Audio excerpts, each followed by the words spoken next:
Penguin, issue 4, Tom King with Rafael De La Torre on the art. So, obviously he recruited that team last issue. Was it the Force of July? Was that the name of that team? The Force of July. Yep.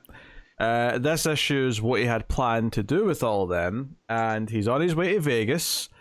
He doesn't like flying. The first, because obviously the gimmick with this book is that we always get narration from whoever's in the scene with Penguin, never him himself. The first one is this flight attendant, and he's scared of flying. And then he's in a limo with the help, and he's clearly nervous about whatever he's about to do, because he keeps asking for updates on like if all the team's in position, and the help's basically like they're still in the same place they were 10 minutes ago. Like nothing's changed. And the help has noticed that Oswald has not stopped drinking since they've been together. So like he's not three sheets to the wind, but he's starting to think that maybe this is having an effect on him in a way that it wouldn't have before, right? So yeah.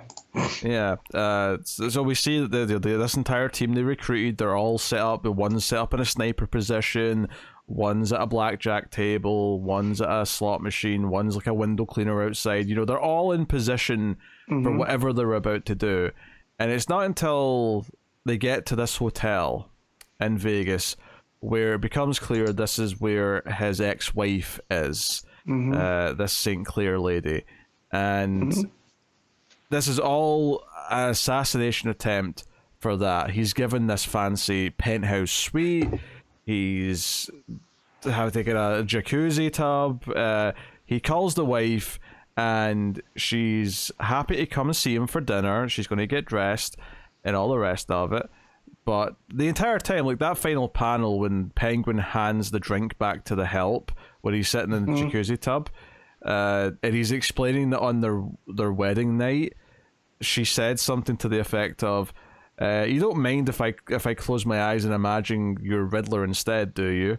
The art here is fantastic, because the look in Penguin's face as he's telling this story, he's so nervous about this meeting, and we get this dinner date where she's got her own big bodyguard. Obviously, Penguin's got the help there. Yeah, and they're making this, small talk. She even jokes about, the kids, because she helped the kids set up their whole thing. That they're in Gotham, taking over the iceberg lounge and all that. She didn't want to be evil stepmother. She never believed in that. So they needed help. She believed Oswald to be dead, right? So it's not like it was personal. Yeah, and she says, she even makes a joke here about the kids called her for advice. She even jokes about, killing her, about Penguin killing her. And he's like, "Oh, what a grand idea. I wish I thought of that earlier." And again, the facial expressions here are so good. And we already know from the narration that the trigger, the sign to start the plan is Penguin laughing. And at the end of a couple of pages of this, he does start laughing. They both start laughing to a joke.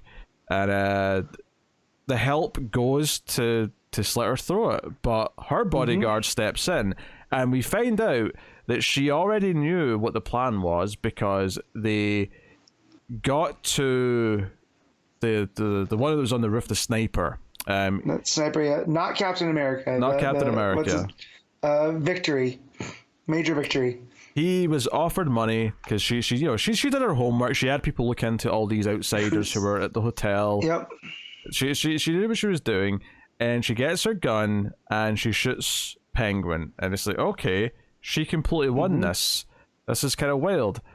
But then we get the true reveal of what all this was, is that this was Penguin expected her to figure out what he was doing, and this was all a recruitment sort of thing to see if she still had it in her, because he wants her help to take back Gotham. And he is expecting this, although he must apologize that the help's feelings are hurt and he has to get revenge on the other bodyguard. So we get like a quick page of the help going to murder this bodyguard. I told him to make it as quick, but that's not how the help works. which that line by itself is so full of just like, ugh, you know. What would the help have done if Oswald had told him to take his time to this point? I think his name was Larry the Lunk, right? Because that's where I thought something was up, because when the help goes to cut St. Cloud, it's almost like he gets outmaneuvered by the Lunk, which doesn't seem to make sense. So when it's revealed like this was all part of the plan, and that he basically gave himself up, and basically took a dive, it's like, well, yeah, he's gonna go get his pride back, which I like. But so what's gonna happen to the 4th of July? That's my thing now. Like, did he just go grab those goons? Are they still gonna be working for him? You know, like, is he gonna? Because I don't want to lose those characters, because that last issue really built up some of them. You know, so that's my big question coming out of this one.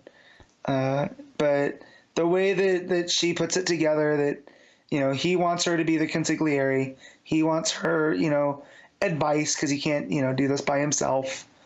I like how that all came around. Yeah, this was a test for two things. One, to see if she would spot the you know, everything coming, if she would figure it out. But two, to see if she was really siding with the kids, or if that was like a one-time necessity, you know, rather than a pattern, as he puts it. And it seems like it seems like she's on board, because she doesn't say no. And again, the facial expressions here are great, because the smirk in his face as she says that feels like this is the most effed up marriage ever. Like, they're not even married anymore, but this is how they treat each other. This is how they feel each other out. And he actually gets down on one knee to propose, to go take Gotham City together. Well, basically, as she demands it, she goes, you know, the first time you asked me, you got down on a knee, right? And so there's just like this, you know, the relationship is icky to me. That's just me, though. Like, the other thing that stood out too was that when she shoots him, I don't know if Oswald had expected that part, because when she shoots him, it's her narration is, you know, I can take a lot of him, but I can't stand it when he begs. He's, you know, almost like begging is beneath the Penguin. And so she was just going to put him out of the misery. And I believe the term that she uses is like, you know, when he cries or he gets sweaty, he's a wet bird, and a wet bird is disgusting, right? But what is a penguin, right? They're a bird that's perpetually in water.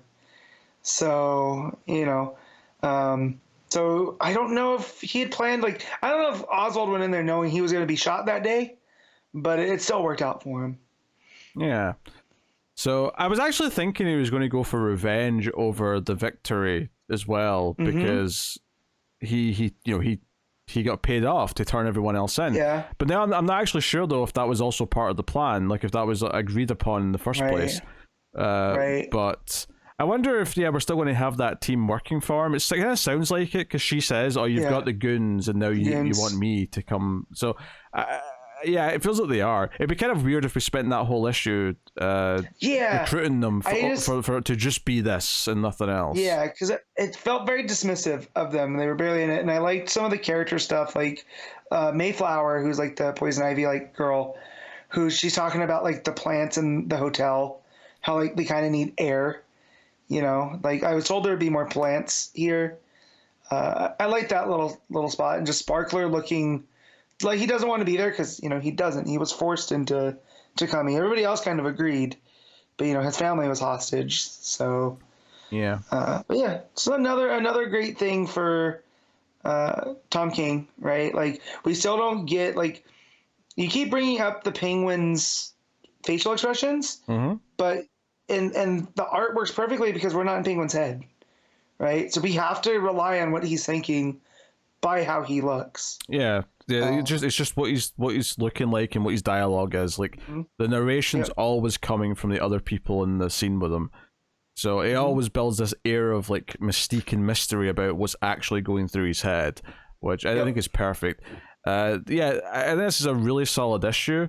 It might be like this is going to sound negative, and I don't mean it to sound negative. It might be the weakest one so far, just because I feel like once all the plans kind of unfolds, like after, like I think the build up to whatever he's going to do, like the attempted murder of the wife, I think there's some great tension there.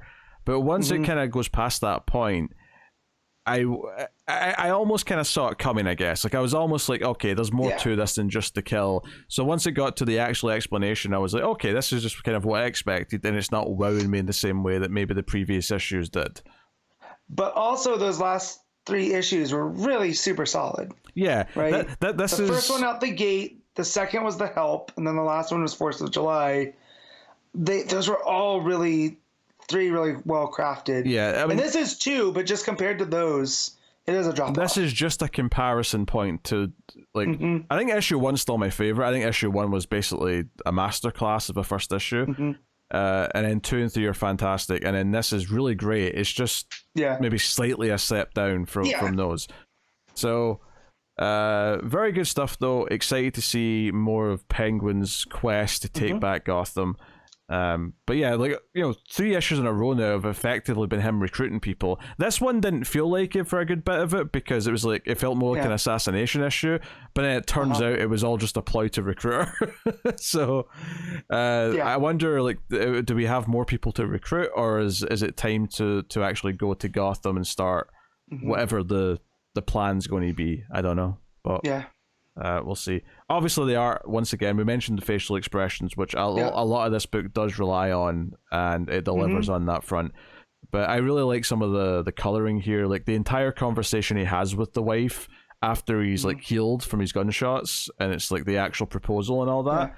It's just this sort of black and pink backgrounds, and it's like the pink coming in from the window, and I guess it represents the neon lights of Vegas more than anything. Well, there's that, and I almost feel like that's a sunrise or a sunset, because out here they're very pink and orange. Oh, okay. But that also is kind of the relationship, right? Is the sun hasn't gone down on it yet. Like, they're not married, but they still have an active relationship, and whether that's the sun setting or the sun rising, that's how I took it. Anyways, I might be a bit too poetic on it, but. Yeah, I don't know, because you actually do see what looks like the sunrise in that last page with the Help killing the other guy, which maybe implies that that's later, so that's after the sun's actually came up, and that's more of an orange glow. But I really like the backgrounds in that scene. But I mean, they're great throughout, admittedly. But I think notably as well, the pink also matches the dress she was wearing at the date. She came out in this pink dress with these white gloves. Whereas in the scene at the end, the surroundings are all pink, but she's wearing a black dress. I don't know if I have significance or good analysis for that, but I'll point it out. I do also like what she says, where she says, "Give me my gun." She was like, I don't carry one. It would ruin the silhouette. So she's also a very fashionable villain. I like that. Yeah, maybe I'm reading too much into this. Maybe the idea is that the dinner date was this sort of like play of deception from both of them. So she's wearing pink in the dinner date, and then later on, the idea is that the pink is the lights coming from outside, because Vegas is a city where you go to lie, to not be yourself, to gamble, well, and, all that stuff. That's what he says about her hotel, right? This is not, maybe he doesn't say it, but someone says it about it, that what happens in Vegas starts at the St. Clair. So yeah, maybe that is too. That's not a bad reading. Yeah. But because she's in black in the final scene, though, this is her now being honest. This is now her being her. Right. Right. So they're just surrounded by the city of lies. Not that it's ever called that. It's the city of sin, but still. Yeah. Same idea. So no, very good. What are you giving the Penguin, Matt? I'm gonna give it an 8.